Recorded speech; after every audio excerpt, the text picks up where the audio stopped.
Assalamualaikum warahmatullahi wabarakatuh, sobat jamur semua dimanapun berada. Semoga selalu dalam keadaan sehat dan dalam keadaan bahagia. Kembali lagi bersama Bang Nando di channel Rumah Jamur Nando.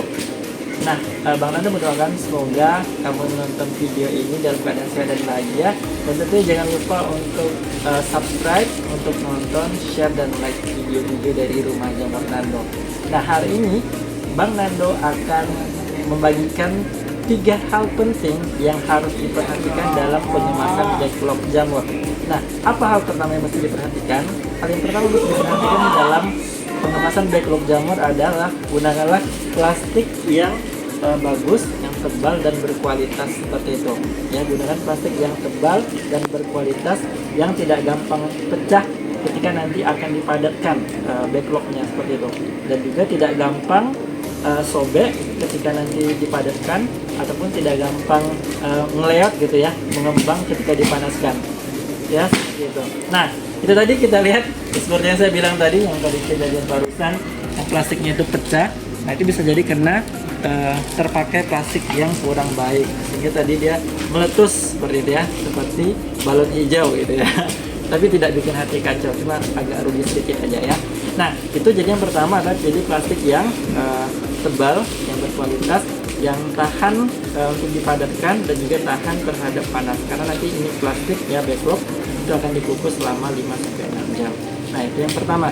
Nah, yang kedua yang harus sobat jamur lakukan semua adalah untuk mendapatkan backlog yang baik, yang bagus seperti itu, maka campuran backlog yang dimasukkan ke dalam plastik ini harus padat ya. Ini boleh dilihat.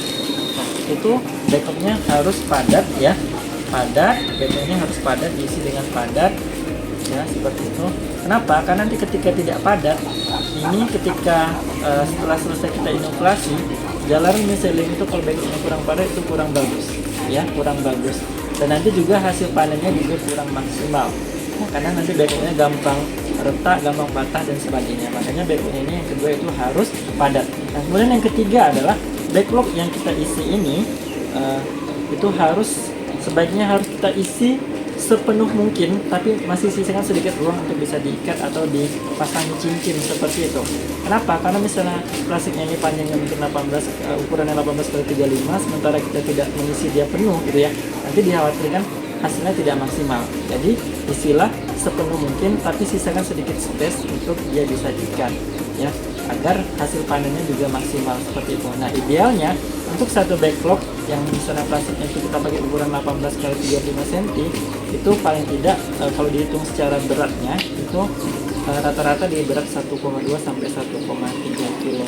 Nah, jadi itu sobat jamur semua, bagi kamu yang mau memulai usaha jamur, coba diperhatikan 3 hal penting yang Bang Nando sampaikan tadi ya. Semoga informasi ini dapat bermanfaat bagi sobat jamur semua. Salam wirausaha jamur, sukses.